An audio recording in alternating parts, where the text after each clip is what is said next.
শিক্ষাই জাতির মেরুদণ্ড। ইতিহাস সাক্ষী যে জাতি শিক্ষায় যত উন্নতি করেছে ঠিক ততই অগ্রগতি করেছে তার সভ্যতায়। আদিম প্রাগৈতিহাসিক যুগ থেকে আজ সভ্যতার শিখরে দাঁড়িয়ে থাকা মানব সমাজের এই যুগ পর্যন্ত বিভিন্ন জাতির মধ্যে সর্বদা চলেছে এগিয়ে যাওয়ার লড়াই। আর এই লড়াইয়ের সর্বোত্তম হাতিয়ার হলো শিক্ষা।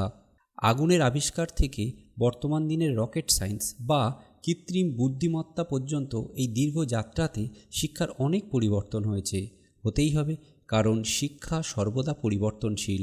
তাই যুগের সাথে তাল মিলিয়ে চলতে গেলে শিক্ষাকেও হতে হবে আধুনিক। আর শিক্ষাকে আধুনিক ও যুগের উপযোগী করার দায়িত্ব বর্তায় দেশের শাসক তথা শাসন ব্যবস্থার উপর। বলা বাহুল্য, আমাদের দেশে বহু যুগে যুগে বিভিন্ন শাসক রাজত্ব করেছেন। তারা তাদের প্রয়োজন ও সামর্থ্য অনুযায়ী শিক্ষার বিস্তার ঘটিয়েছেন। আমাদের দেশের শিক্ষা ব্যবস্থাকে মোটামুটি 4টি ভাগে ভাগ করা যায়। প্রাচীন ভারতের শিক্ষা ব্যবস্থা, মধ্যযুগীয় শিক্ষা ব্যবস্থা, স্বাধীনতার পূর্ববর্তী এবং পরবর্তী সময়ের শিক্ষা ব্যবস্থা। আজ আমরা আলোচনা করব ভারতের প্রাচীন যুগের শিক্ষা ব্যবস্থা নিয়ে। প্রাচীন যুগের শিক্ষা ব্যবস্থাকে মোটামুটি 2টি ভাগে ভাগ করা যায়। প্রথম পর্যায়ে বৈদিক যুগের শিক্ষা ব্যবস্থা এবং দ্বিতীয় পর্যায়ে বৌদ্ধ যুগের শিক্ষা ব্যবস্থা। আবার বৈদিক শিক্ষা ব্যবস্থাকেও 2টি ভাগে ভাগ করা যায়, আদি বৈদিক শিক্ষা এবং পরবর্তী বৈদিক বা ব্রাহ্মণীয় শিক্ষা ব্যবস্থা।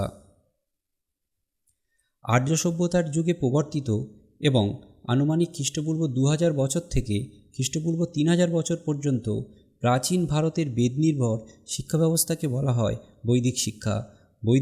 বৈদিক শিক্ষার বৈশিষ্ট্য হল গুরুকুল, উপনয়ন, ব্রহ্মচর্যাশ্রম, অর্থাৎ গুরুগৃহে গিয়ে শিক্ষা গ্রহণ করতে হতো এবং ধর্মীয় অনুষ্ঠানের মাধ্যমে উপনয়ন এবং তারপর ব্রহ্মচর্য পালন করতে হতো। এই সময় সমাজে বর্ণাশ্রম চালু ছিল, অর্থাৎ সমাজ 4 গোষ্ঠীতে বিভক্ত ছিল: ব্রাহ্মণ, ক্ষত্রিয়, বৈশ্য ও শূদ্র। ব্রাহ্মণীয় শিক্ষা ব্যবস্থায় 2 ধরনের পাঠক্রম ছিল: পরাবিদ্যা ও অপরাবিদ্যা।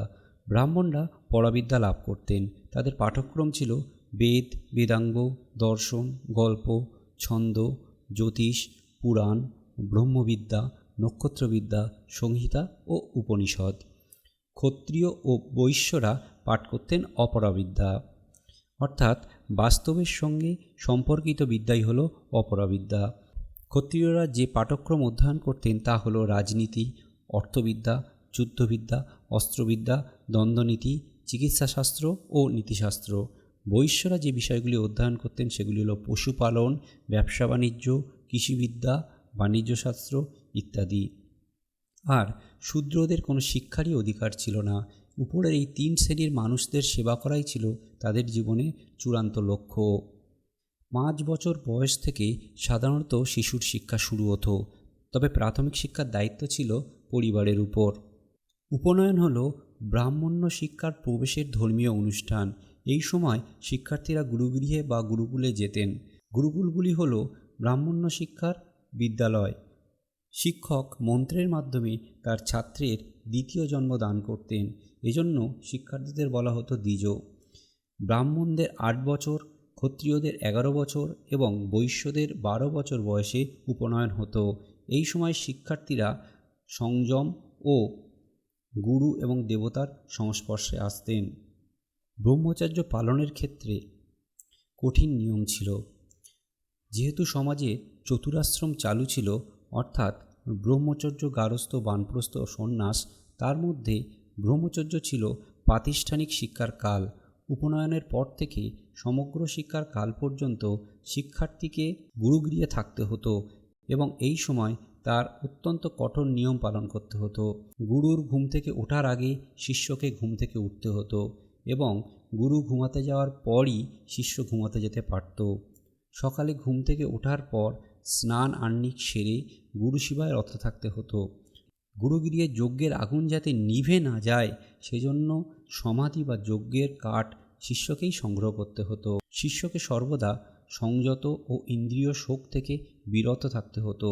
সমস্ত শিক্ষার্থীদের ব্রহ্মচারী অবস্থায় ভিক্ষা করতে হতো।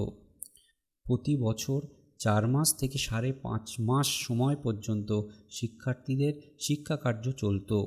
উপকর্ম দিয়ে পাঠ শুরু ও উৎসার্জন দিয়ে বাৎসরিক পাঠ শেষ হতো। এই রকমভাবে এক একটি বেদ শেষ করতে 4 বছর সময় লাগত, অর্থাৎ 4টি বেদ শেষ করতে মোট 16 বছর সময় লাগত। তবে পরবর্তীকালে তা 12 বছরের মধ্যেই শেষ করতে হতো। ব্রাহ্মণ্য শিক্ষার মাধ্যম ছিল সংস্কৃত এবং এই শিক্ষা ছিল সম্পূর্ণ অবৈতনিক। কোনো শিক্ষার্থী অপরাধ করলে তাকে কঠিন শাস্তি পেতে হতো।